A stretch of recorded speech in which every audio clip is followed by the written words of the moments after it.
नमस्कार, मैं हूं पवन त्यागी। कुश्ती पहलवानों का जो नाटक था, जो ड्रामा था, वो तो ख़त्म होने का नाम नहीं ले रहा है, क्योंकि अब ऐसा दिखाई दे रहा है कि जो महिला पहलवानों ने कुश्ती संघ के पूर्व अध्यक्ष पर यौन शोषण के जो आरोप लगाए थे,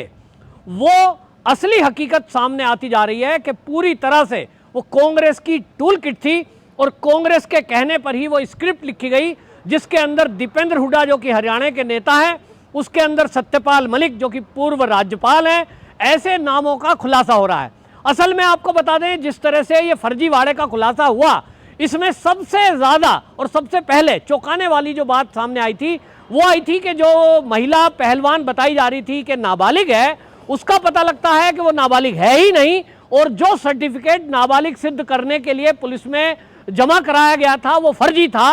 फर्जी जन्म प्रमाण पत्र बनाया गया, और जो लड़की सन 2004 में जन्मी थी उसको मरा हुआ बताने के लिए फर्जी मृत्यु प्रमाण पत्र भी दाखिल किया गया था। और जब यह खुलासा हुआ, उसके बाद ये जो धरनाजीवी जितने भी थे, इनके अंदर खलबली मच गई, और फिर यह माने जाने लगा कि अब यह आंदोलन खत्म हो जाएगा, क्योंकि वो जो परिवार था जो अपनी बच्ची को नाबालिग बता रहा था, ब्रजभूषण शरण सिंह की गिरफ्तारी की मांग में खाप पंचायत, किसान आंदोलन, पूरे आम आदमी पार्टी के कार्यकर्ता, कांग्रेसी, वामपंथी दल सब उतर गए थे। अब वो सब के सब गायब हो गए, लेकिन अभी भी साक्षी मलिक और उसके पति वो अभी भी मैदान में डटे हुए हैं, और उनका केवल एक आधार है कि किसी तरह से इस मुद्दे पर झूठ बोला जाए और कांग्रेस को बचाया जाए। क्योंकि जिस तरह से दीपेंद्र हुड्डा की पोल खुली है, जिस तरह से कांग्रेस की टूल किट का खुलासा हो गया है, उसमें आपको बता दें, आने वाला जब चुनाव आएगा हरियाणा विधानसभा में, सबसे ज्यादा वो जो जाट लोबी बनकर और कांग्रेस के लिए बैटिंग करने का कोशिश कर रहे थे, इनको मुंह छुपाने के लिए जगह नहीं बचेगी। असल में आप देखिए कि यह राजनीति में पहली बार होगा हरियाणा की कि किसी पार्टी ने वोट लेने के लिए, षड्यंत्र रचने के लिए अपनी बेटियों को आगे किया, और बेटी भी वो जो देश के लिए कभी मेडल लाई थी। ये मेडल लाने वाली बेटियां, इनको लेकर के जिस तरह का नैरेटिव सेट करने की कोशिश जंतर मंतर से हुई, ये सब खाप जुड़े, पंचायत जुड़ी, इसमें जो किसान आंदोलन से जुड़े हुए भी वो नेता जुड़े जो जाट बिरादरी से थे, और ये कहा जा रहा था कि जाटों की छोरियां हैं, इनके लिए पूरे जाट लामबंद होंगे। तो कांग्रेस की साजिश थी कि जाटों को भाजपा के विरोध में कर दिया जाए, मोदी विरोध में 2024 तक का नैरेटिव सेट कर दिया जाए। लेकिन अब वो उल्टा पड़ रहा है कांग्रेस को।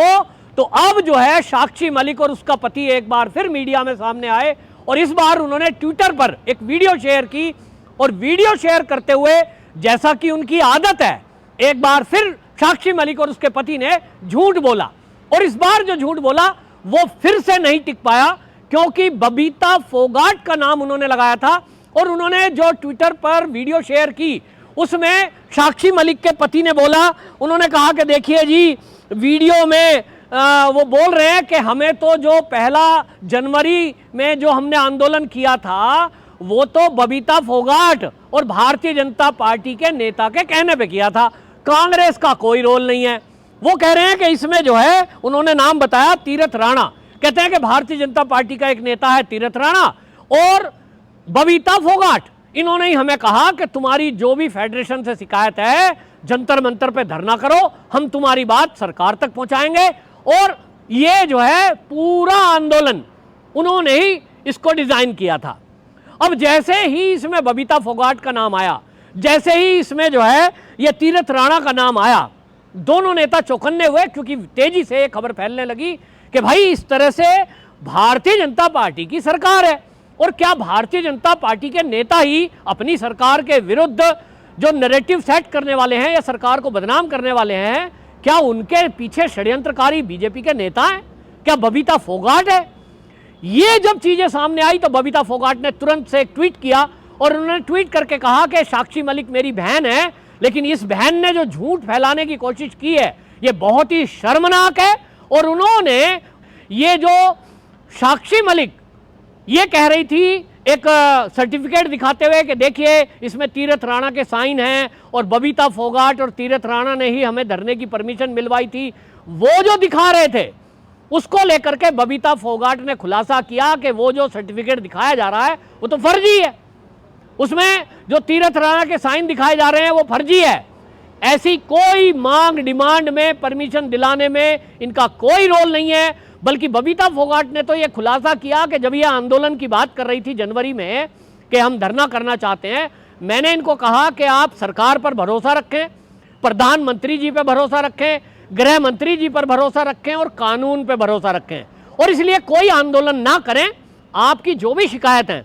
मैं सरकार तक पहुंचाऊंगी और आपसे बैठकर बात हो जाएगी। लेकिन वो कह रहे हैं कि ये आंदोलन किया गया और जिस तरह के इस कुश्ती पहलवानों से जुड़े हुए लोगों ने, चाहे वो विनेश फोगाट थी, साक्षी मलिक थी, बजरंग पूनिया था, इन्होंने जो किया ये देश को शर्मसार करने वाला काम किया है कि जब देश की संसद का उद्घाटन होना था उस दिन इन्होंने जो ड्रामा किया उससे देश शर्मसार हुआ। इसी तरह जब मेडल बहाने की बात आई, गंगा में प्रभावित कर देंगे, तो प्रवाहित करने को लेकर भी ये शर्मसार करने वाली घटना थी। इससे मैं बहुत आहत थी, जबकि मैंने इनकी सरकार से बात कराई थी और जब मैंने देखा कि ये जो है इसमें राजनीति कर रहे हैं।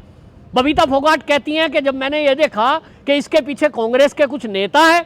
इसके पीछे प्रियंका गांधी है, तो वो ट्वीट करती है और ट्वीट में कह रही हैं कि जो बलात्कार के आरोपी हैं ऐसे लोगों को ये साथ लेकर के जो दूसरा धरना इन्होंने जंतर मंतर पर दिया, जब उस पर बैठ गई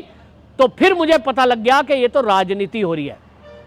बबीता फोगाट ने इनके झूठ की तत्काल पोल खोली और ये सामने ला गया। और आपको बताएं, ये तो एक दस्तावेज है, क्योंकि जो जंतर मंतर है इसमें जो परमिशन देने वाली एजेंसी है वो दिल्ली पुलिस है। दिल्ली पुलिस के पास सरकारी दस्तावेज है, कोई भी देख सकता है कि वो परमिशन किसने ली थी। तो बबीता फोगाट ने इनके झूठ की एक बार फिर से पोल खोल दी और अब पूरे देश में आपको बता दूं, बबीता फोगाट और इसके पति को लोग ट्रोल कर रहे हैं कि भाई आप खुलकर के अब तो राजनीति में आ जाओ, कांग्रेस ज्वाइन कर लो और अब ये पहलवान वाला नाटक छोड़ दो। आपके झूठ का खुलासा हो गया। जिसको आप जो है नाबालिग बता रहे थे वो लड़की नाबालिग तो है ही है, उसके साथ साथ फर्जी जन्म प्रमाण पत्र, फर्जी मृत्यु प्रमाण पत्र जो बनवाया। आप जो कह रही हो ना कि वो लड़की ने बयान वापस लिए ब्रजभूषण के डर से, दबाव से, हकीकत ये है कि ब्रजभूषण सिंह के डर से वो नाबालिग लड़की बालिग नहीं बनी। बयान वापस जो लिए गए जज के सामने वो ब्रजभूषण के दबाव में नहीं लिए, वो लिए हैं वापस जेल जाने के डर से। क्योंकि किसी के ऊपर फर्जी आरोप लगाना, फर्जी दस्तावेज तैयार करना, षड्यंत्र रचना, इसमें जो धाराएं लगती हैं उसमें 10 साल की सजा है। और जब यह पता लग गया तथाकथित नाबालिग के फैमिली को कि पहलवानी तो गई, पैसे भी जाएंगे और अब जेल जाना पड़ेगा,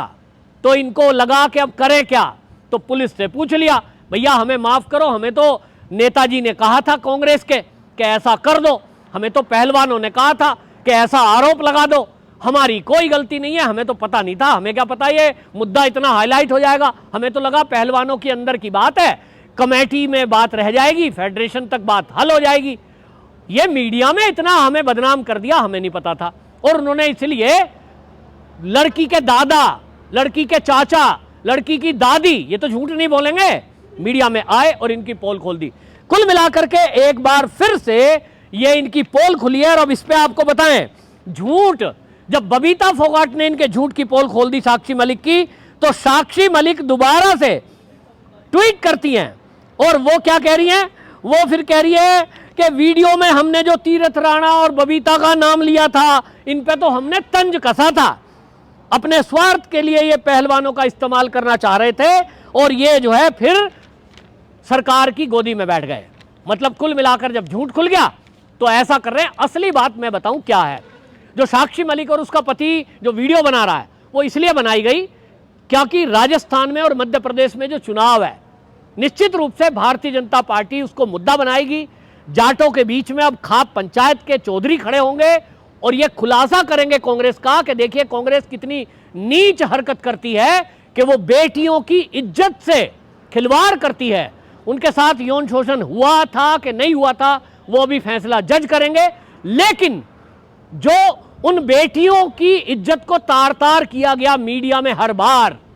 वो कांग्रेस ने महापाप किया है। और जाट कम्युनिटी इस महापाप पर कांग्रेस को कभी माफ नहीं करेगी। जब यह पता लगा तो कांग्रेस को लगा क्या करें, तो भैया पहलवानों से कहलवा देते हैं कि इसमें कांग्रेस का कोई हाथ नहीं है, ये तो बीजेपी वालों ने करा। भला कोई इतना मूर्ख होगा कि बीजेपी में रहते हुए बीजेपी को बदनाम करने के लिए षड्यंत्र रचेगा? ये सब पोल पट्टी खुल चुकी है। अब देश की जनता को यह चाहिए कि इस वीडियो को हर घर तक पहुंचाए और कम से कम हरियाणा के हर घर में और कुश्ती पहलवान के हर मोबाइल में यह वीडियो पहुंच जाए, ताकि उनको पता लगे कि किस तरह से कुश्ती को भंग करने के लिए और कुश्ती पहलवानों को बदनाम करने के लिए ये जो कांग्रेसी टूल किट है, ये किस तरह का नीच हरकत और कैसा कायराना काम कर रही है। आपकी क्या राय है, कमेंट बॉक्स में जरूर बताएं। वंदे मातरम।